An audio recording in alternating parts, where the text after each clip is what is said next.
I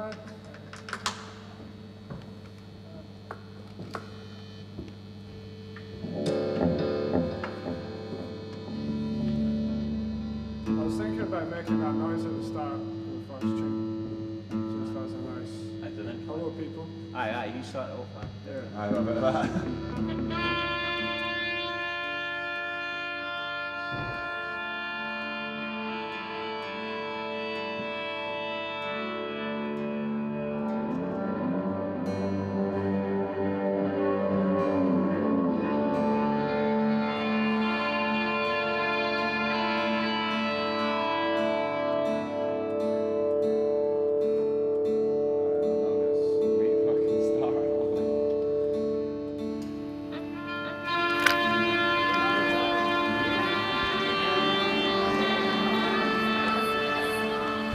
Primeval wail of Jimmy Page, the force you would summon before you begin to play.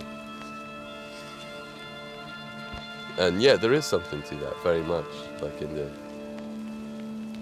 the terms of how you articulate yourself. You could play one set totally, dry, without any drugs or without too much emotion, but play technically correct. Or you could play with emotion, exactly the same, and play the exact same notes in the exact same fashion, pretty much. But the emoted side will always be emoted. It will always have the feeling of emotion, which is the driving force of the reason why you play music, the reason why you create art. It's the emotion within yourself.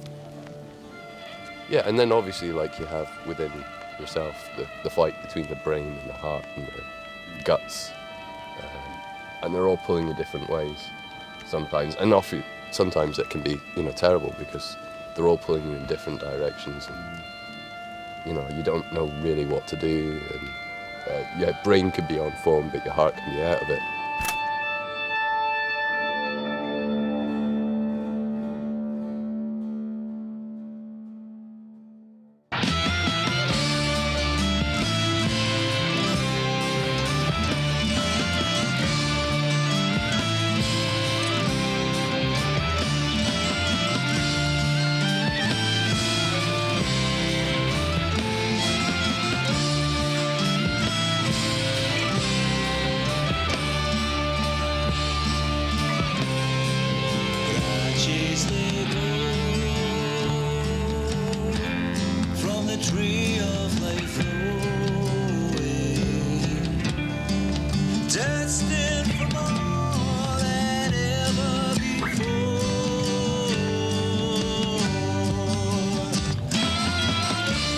At the inception of Jacob's Pillow, it was basically this idea of fusing all styles and not seeing any boundaries to what it was that we could do.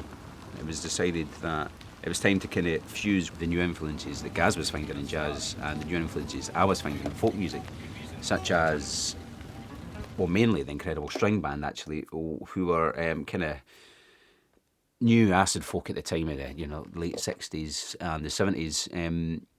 But they were creating their own thing. For me, it was, they weren't doing the same old thing that's been done for generations with Scottish folk music, and that's just doing it the same old way.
lot of people like to look at it all through, you know, rose tinted glasses, thinking it's, you know, it's like from a bygone age, like the days of the hippies, you know. We're all witches. We're all performing magic rituals at home, you know, in our own private time.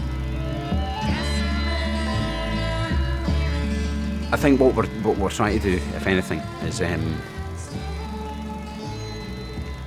be colourful and poetic and imaginative with what we do.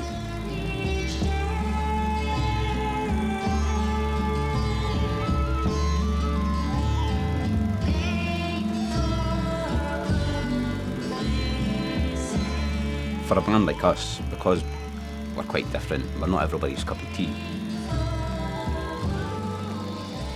We almost sometimes go out with this force field around us, you know. And I think we're quite conscious of that as well.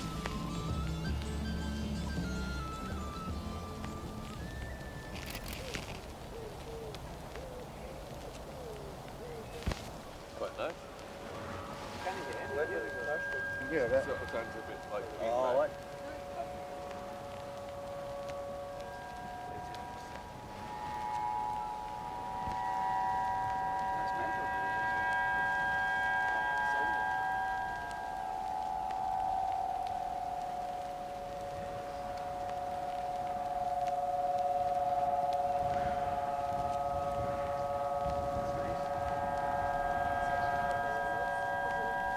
We're playing for ourselves, as if we were the people out there. We play to crowds that we could see ourselves sitting in. It's coming from up here, so it's at the bridge somewhere that's happening. Probably the ears. It's like we're playing to a mirror almost.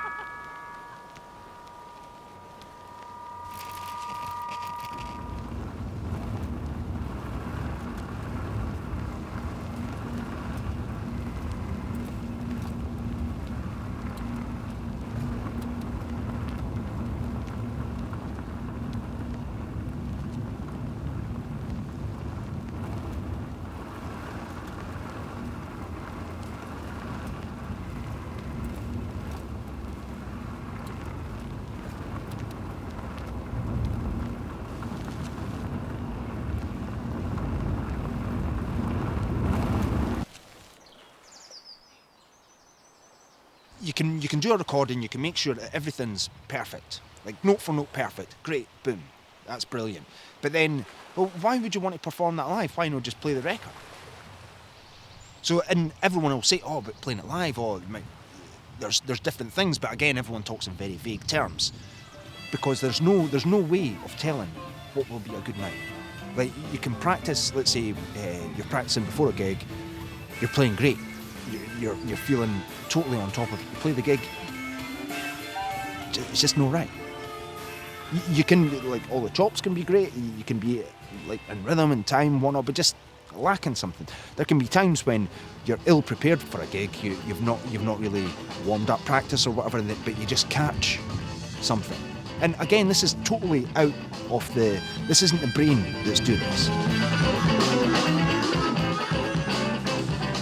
The brain's great for learning things and amassing knowledge and getting your like muscle memory together and all these things, the theory. But then that only takes you so far. The brain doesn't create great art. It's the heart or something, whatever, some unknown entity that decides what's good and what's not. And when you're improvising, you're at the heart of it. Like when you're playing, like there could be a motive, you could just feel it, and then you've got to push that. If you feel it, you've got to go with it, no matter what. It involves taking great risks as well. You've got to really believe in it, and that's what I love. That's what I love about music. The idea of playing things, the same things night after night, playing exactly the same way. It's not something that particularly interests me. You want to ideally put yourself in a situation that's going to promote the chance that you'll have a different experience. You roll on your own,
Thank you, and a very good evening. Please enjoy the rest of your night. I'm sure you will. Thank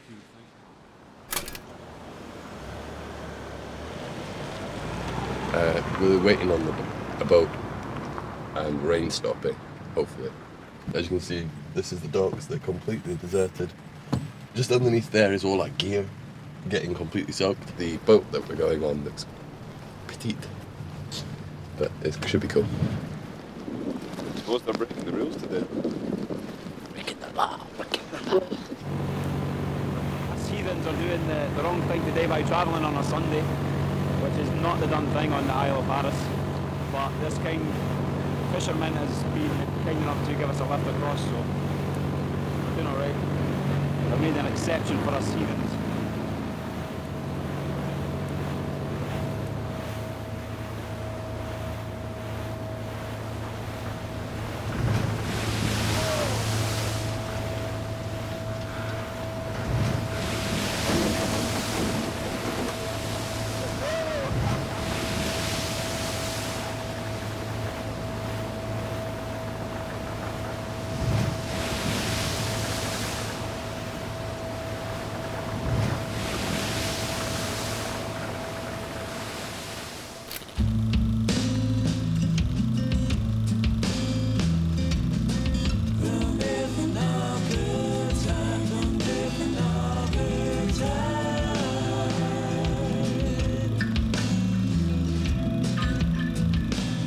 I mean, it can be quite hard for a band like us, especially because we're doing something a little bit different.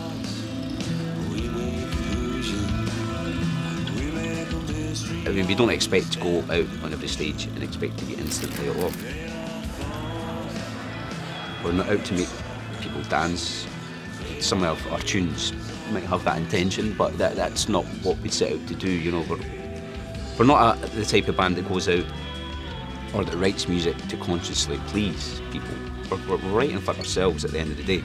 People might see that as selfish, but surely it's more selfish to write music that's a crowd pleaser, because instantly you know that you're going to be relatively successful, and that instantly you'll be able to get the gigs because, you know, a bar owner or a venue owner or a festival organizer is obviously going to take the band that makes people dance first over a band that's a bit more introspective, a band that's a bit more thoughtful, a bit more creative about the whole process of writing songs. So playing live, it's had its ups and downs for us, I would say.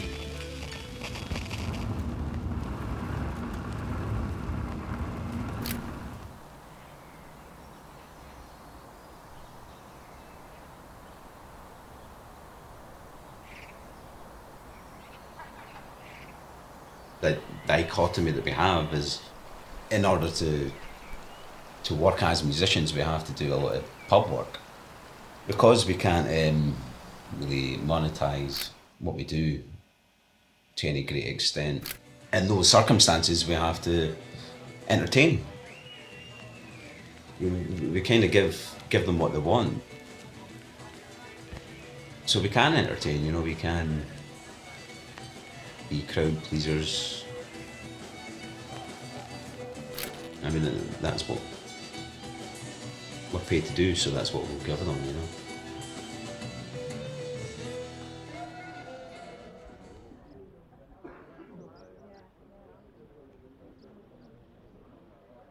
There's currently a lack of power cut, as they're sometimes called, right here in the Clackagan, which means we can't eat.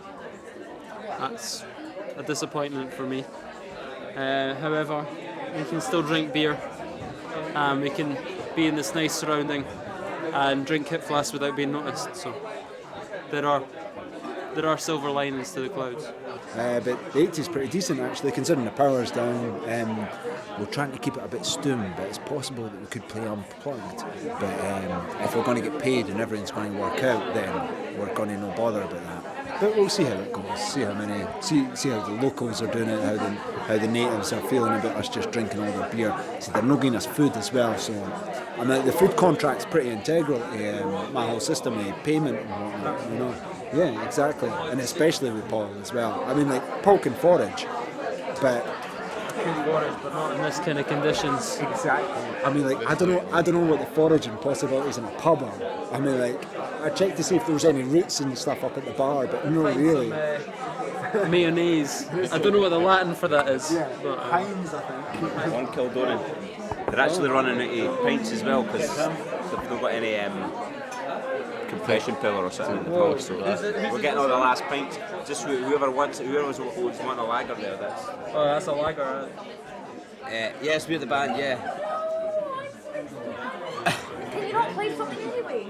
Well, we're just. People are going to think we paid for this to happen. Like. Yeah. Well, we might still play a wee acoustic set. Can I put some requests in just now? If you know any Dropkick Murphy stuff, they're my band at the moment. No, I don't think so actually. So what is your back catalogue? It's all like traditional Scots songs, like That'll make me happier. Tell me what you play. guitar, mandolin, guitar, and mandolin, and vocals as well. Let's not go there.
Well done, dancers.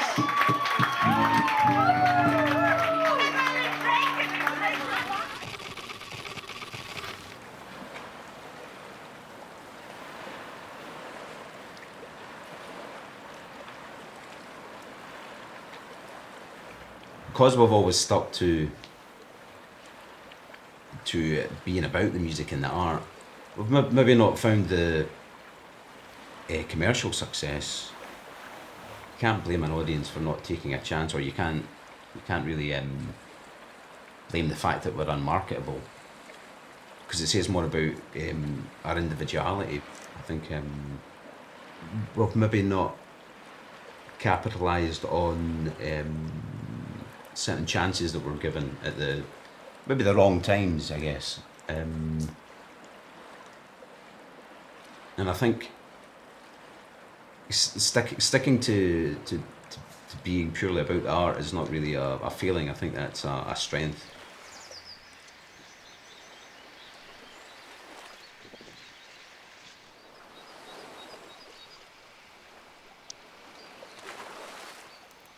I would say that I started out before the band, primarily as a guitar player, influenced by Jimi Hendrix, first and foremost.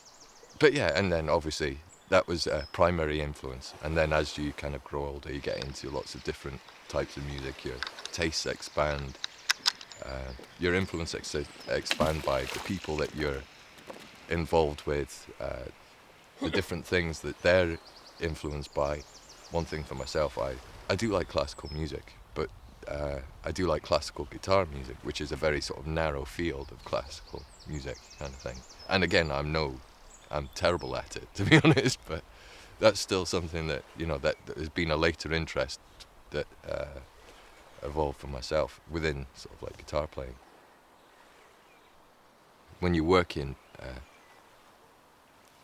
parallel with other people. And when you're working literally in concert, when you are freed by that, you can also tell that other musicians, especially if they're improvisers, as long as you're all going the same way, kind of thing, you know, it can be magnificent.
People are conditioned by sounds, you know what I mean? Especially the fiddle is one of these instruments that folk are very conditioned to. They hear a fiddle and they expect a certain thing.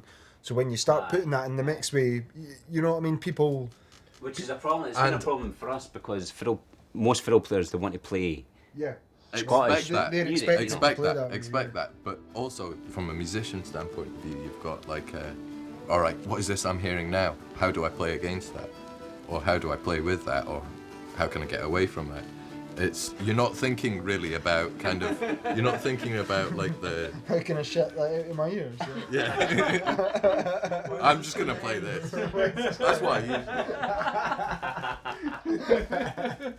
But that is still a big part of it, the traditional aspect of it. You know? Oh, yeah, absolutely. Yeah. Absolutely, yeah. It's not like you want to get away from that. But it's from that. It's from that looking forward. That's the way I think. Yeah. It's like that. That's your grounding. That's where that's your knowledge base. What can you infer from that? You know what I mean? Where can you look from that? Because obviously you're always going to come for some sort of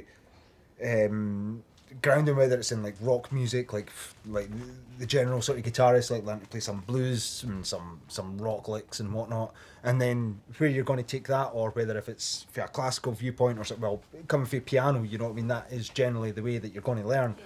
And then you play from that, you know what I mean. It doesn't necessarily mean, well, I can't play this because that wasn't within that repertoire. Yeah.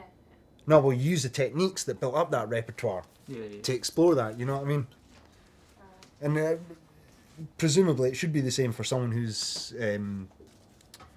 been brought up in a folk tradition. I don't know, because I wasn't brought up in a folk tradition. No, I do come from like the Hendrix school or whatever, you know what I mean? I mean, I didn't think anybody here was brought up in any kind of tradition, or even brought up. Well, I mean. Well, really to. Well, I mean, I know you were classical, eh? You were more classical. And then a lot of your fiddle players have probably been brought up in a folk tradition, but it's just about being able to kind of, you know, realise there's a whole play wide outside world out there. that. Yeah, just kind of step outside of it.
You know, I was kind of like a fan of Jigsaw before I joined anyway, so I kind of knew the sound, and I suppose I just kind of knew what I had to do to fit in. Yeah. I mean, you're now arranging a lot of this stuff, which is what I needed. Yeah, I think that was a role that was needed to be filled, wasn't it? Just with the amount of different instruments, there needed to be some kind of organisation of it. And it was right about the same time that Paul joined as well, wasn't it? which was quite fortuitous because like your voice and my voice and Paul's voice all blend quite well because we're all in different sort of pitches. Vocal wise, I'm not a fan of singing lead vocals, but doing the harmonies I'm like brilliant. And then no, I'm not brilliant, but I'm happy about doing it. That's what I mean. But then also getting into the kind of solos and like working, like playing off someone else and that. Come from similar places, all McLaughlin and yeah, all that sort of jazz shred nonsense and stuff. Exactly. You know what I mean? Just having fun. Being someone who's come in more recently, if you know what I mean, it's very much you're not playing to please people per se. If people like it, then great. Apart from me. Apart from you, I'm always wanting to aim to please you. But like it's kind of like you just turn up and play. Like if people don't like it, they don't like it. That's the goal isn't to make people like go, oh yeah, I really like that catchy tune they were playing or whatever. It's like people are either going to like it or they won't. As simple as that. There's lots of people out there playing to please audiences. You know what I mean? Audiences that can be drunk or that can be in any sort of state. You know what I mean? And I think it can be a bad idea to always aim to please the audience. You know what I mean? You've got to be true to yourself. You've got to be playing what you feel deeply. And whether there's times when that grates with folk, and there's times when you didn't get such a great response, but then that's art, you know what I mean? That's the way you've got to do things. That's fine. Yeah. Well, we played gigs when folk have been totally freaking out dancing, and there's other times when they're just looking at us and like almost crying, you know what I mean? But that's what I like about it, because you never know. Yeah. It's to say, I mean, I like both. It's both extremes are good for me. Like, but it's the same as playing.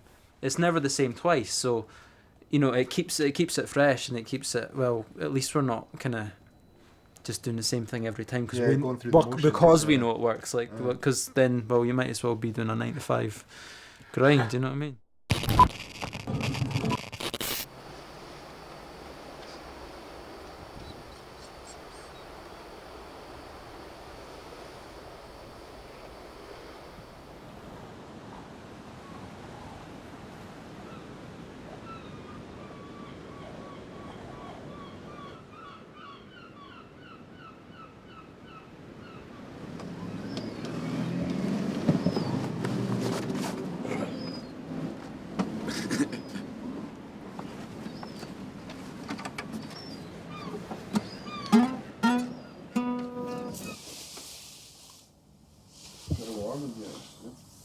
It's 5:15 and we're still fucking knackered.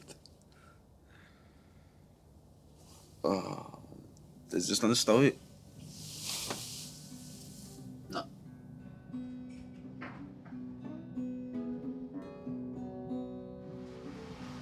I think we're in Starnaway. No, we're not, Yeah, see what I mean?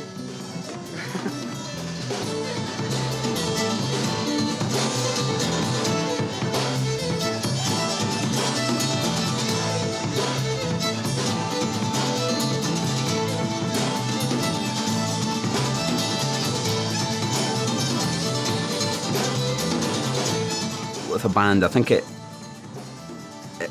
takes everybody to be a heightened sense of awareness, I guess, for that given moment. I mean, it's about living in the moment, really. You're actually in the moment and you're aware of everything that's happening at that point in time. And there is a big side of it is preparing yourself mentally, I think, before you going on stage, and getting yourself into the zone, especially as a group. I mean, that could be just hanging out together before going on stage. I mean, if band members don't hang out with each other before they go on stage, and how can you get that kind of bond? How can you say, here people, we're all in this together, we're all representing each other here, but it's a team game, and it is a team game. And I think a lot of the musicians we've had over the years, they haven't been team players, shall we say, so that's why they're no longer in the band, I guess.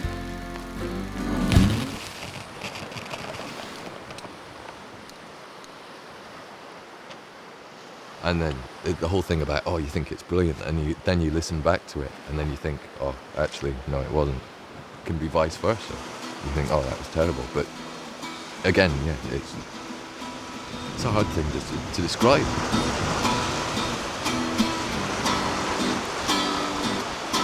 The chemistry is almost always different, even though it's the same people. And sometimes even the same venue. The same material. The chemistry is always different.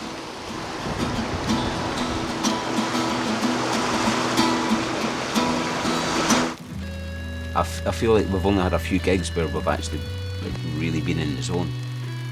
And I mean, that's a major, it's quite important. The point of being a musician is just to get into the zone. And what's good about kind of being in this band is that, okay, might not happen every time, but you know what I mean? When it does happen, oh aye. You know what I mean? It's just, when it does happen, it's just something that inspires you as creatively. And obviously it's like that feedback loop. You're creatively, somebody's creative response inspires your creative response. Because we've got so many people, we've not got that quality of sound that we have with Richard in the studio.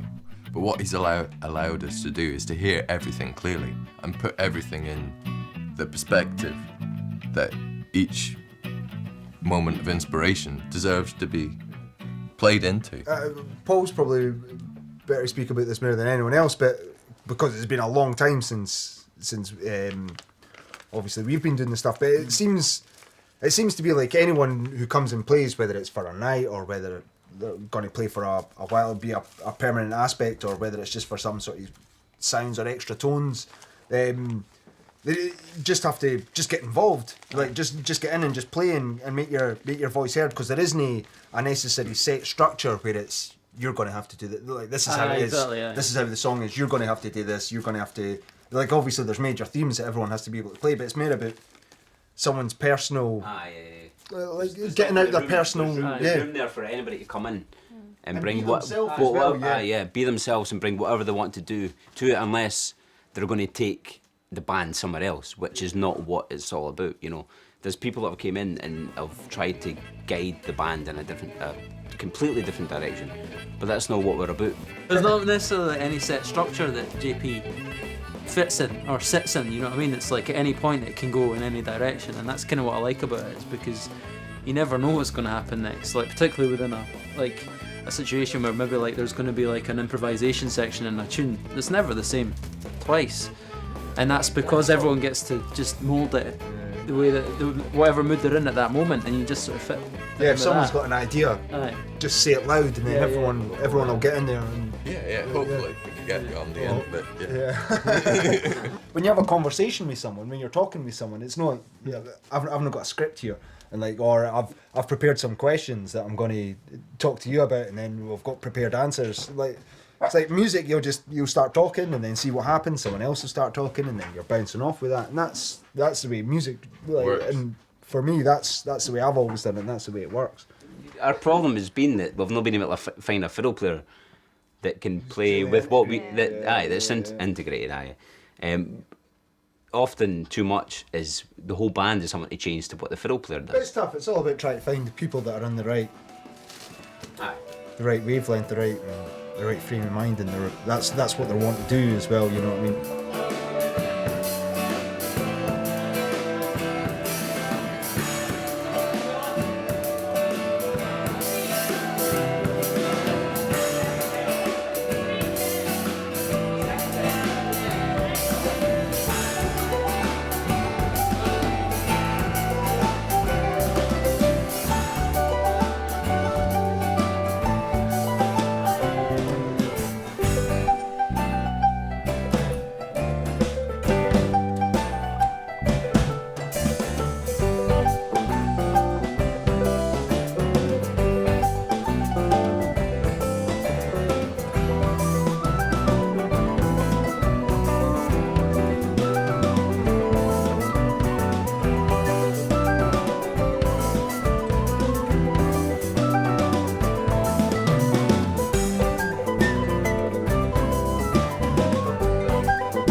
Thanks very much.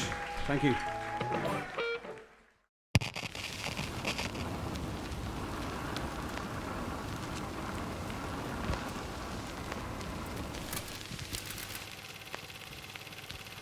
The moments that I love when playing live is the moments where we're all completely locked in with each other.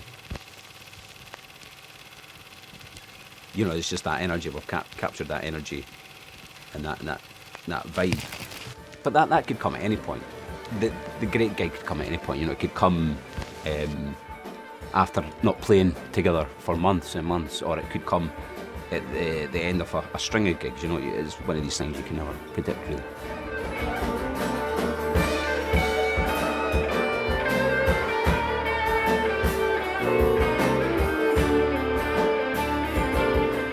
When I talk about that zone that you can get into as a band, it can be quite hard to find that zone where everybody's completely locked in together, and where you know that if in fact it could go anywhere. If it's an open jam, for example, you know that it could go anywhere at any given time. And especially if everybody's got that everybody's tuned in to that frequency or whatever it is, it's a very powerful, very, very powerful thing.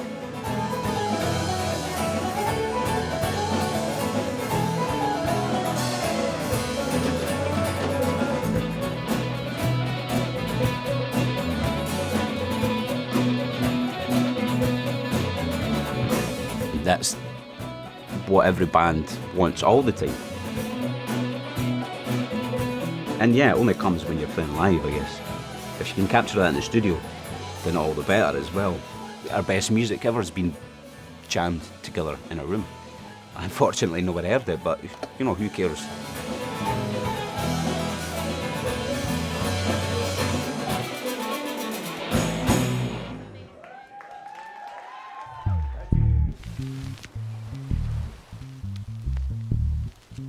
Me, I mean, I'm a huge music fan. For me, music is one of the most important things that we have. But if I go to see a band, I don't go to see them expecting anything. I go to see a band to be shown something new, to be taken on a journey, you know. Not for me to dictate which way the journey is going to go, you know.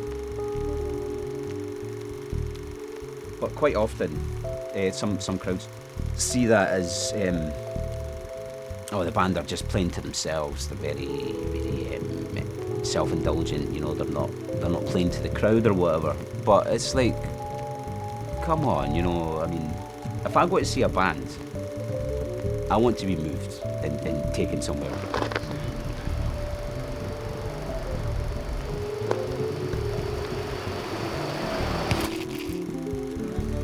Art exists in the realms of the unknown, the mysterious.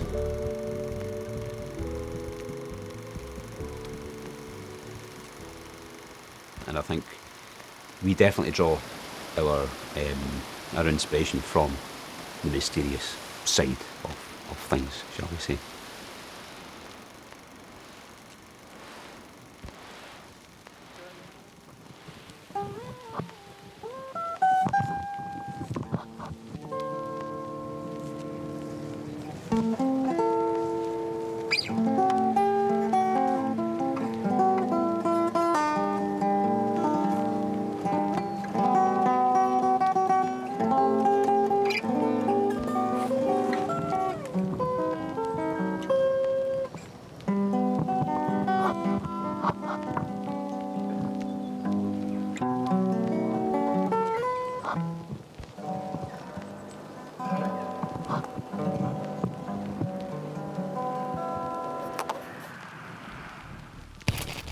You know, when we sing about the goddess, we're not actually singing about some pagan goddess that exists somewhere. You know, what we're singing about is trying to find that, you know, and if there is such a thing, what is that thing? And actually, the conclusions in the song is that there is no such thing. It's actually it's planet Earth. It's the way it's been turned into a metaphor for our home, our cradle, what man is. You know, it's not some goddess in the sky that they'll worship, as I'm saying. It's not head in the clouds stuff, you know.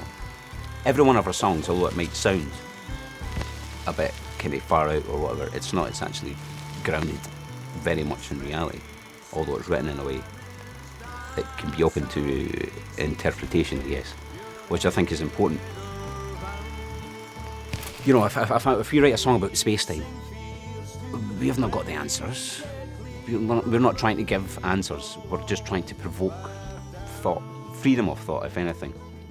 And I think freedom of thought is more important than any opinion or idea.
Thank you very much.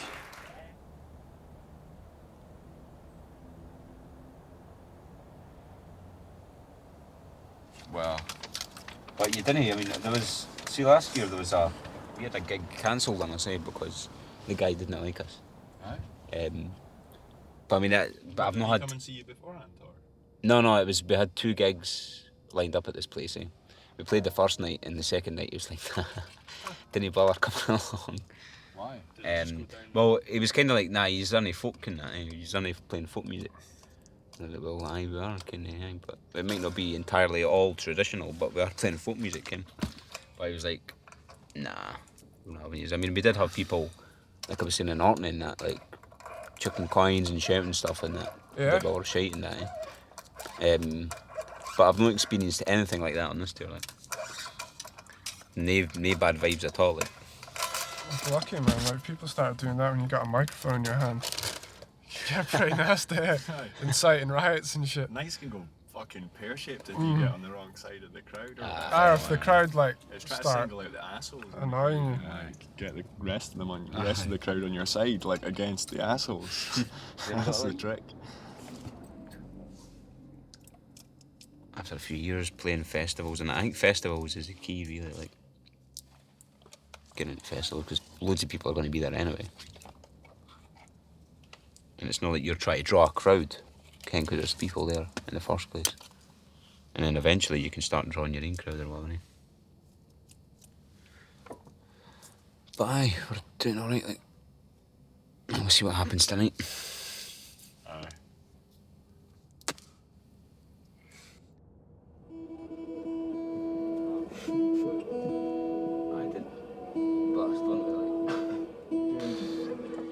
It's 5:30. We're listening back to the set that we played earlier on tonight. We got away with a lot of shit tonight, and we're probably liking it a lot better than what we thought when we first came off stage. But it sounded alright. Man, I think it was fucking good.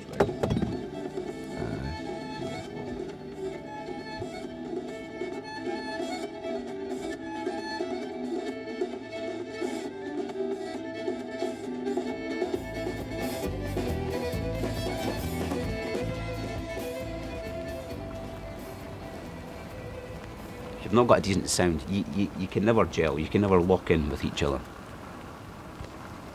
That is the moments when I've enjoyed it most live with Jacob's Pillow. You're playing for each other, you're hearing absolutely every nuance within the soundscape, if you like.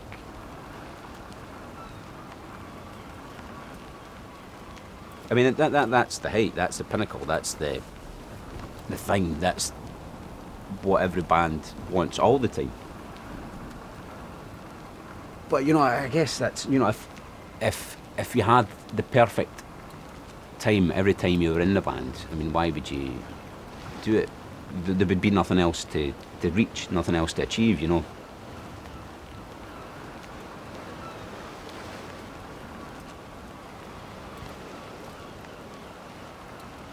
Because our band's changed so much over the years, it certainly can get quite frustrating because there's quite a lot of rotation of different band members. You know, we'll spend a few months or a year or so with a certain member trying to get to that stage where we all know what each other's thinking, you know, we all know what's coming next.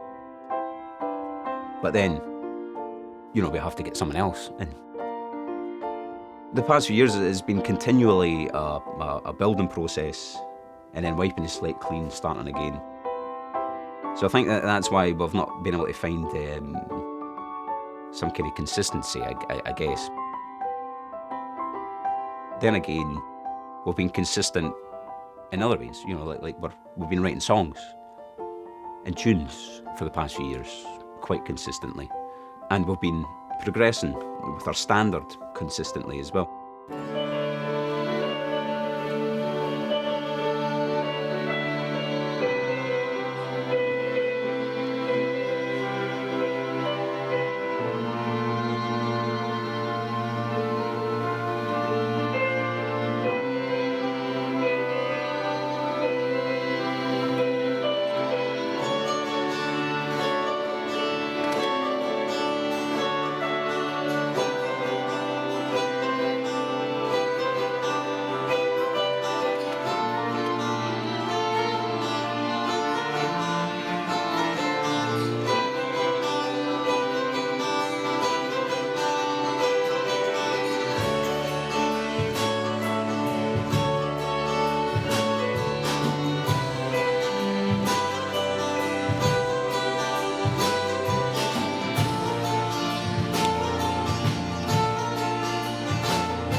Working with the quartet,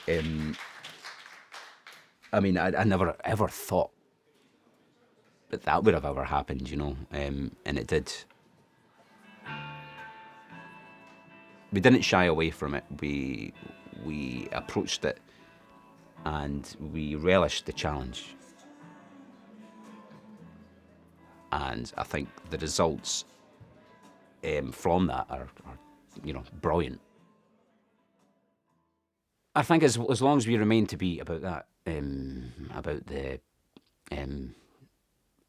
pushing the boundaries, about exploring the mysterious, about being completely creative forces with our own abilities, capabilities, our own creativity, and so on. There's, you know, we just can't go wrong. And I think that is where our strengths lie, and that is what